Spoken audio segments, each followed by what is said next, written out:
on le voit un peu comme un démarrage de quelque chose.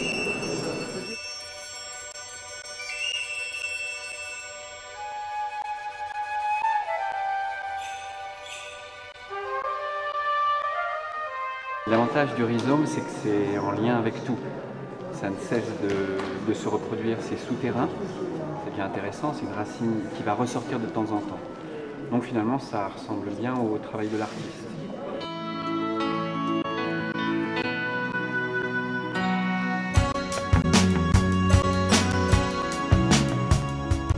Je pense que ce qui est important, le rhizome, on pense souvent que c'est utile pour la plante, mais en fait le rhizome c'est aussi utile pour la terre, pour que la terre ne parte pas.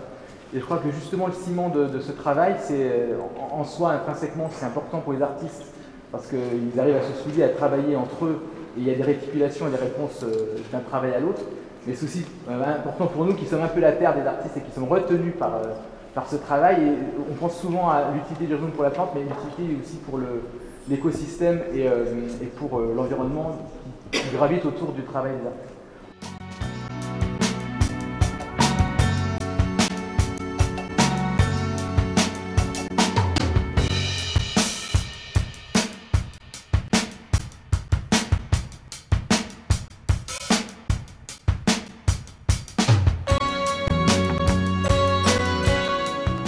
Ce qu'il y a de commun dans les différentes pistes que j'aborde, c'est l'écriture dans ce qu'elle a de plus primaire. Là, présentement, avec cette sculpture, on est dans l'écriture répétitive, un petit peu comme peuvent être des synapses vues au microscope, des cellules.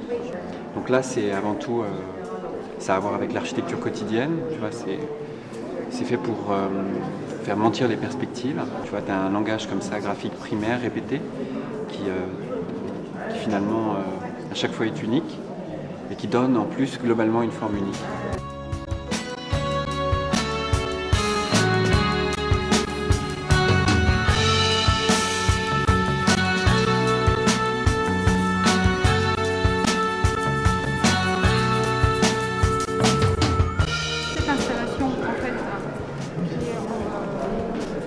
Moi j'ai appelé l'un et l'autre, parce qu'en fait c'est une connexion qui existe entre l'humain et le végétal et les racines de lierre qui viennent envahir en fait l'humain. Je raconte une histoire à travers ces trois toiles en fait de la disparition des arbres au profit des nouvelles constructions et du changement, de la transformation du paysage.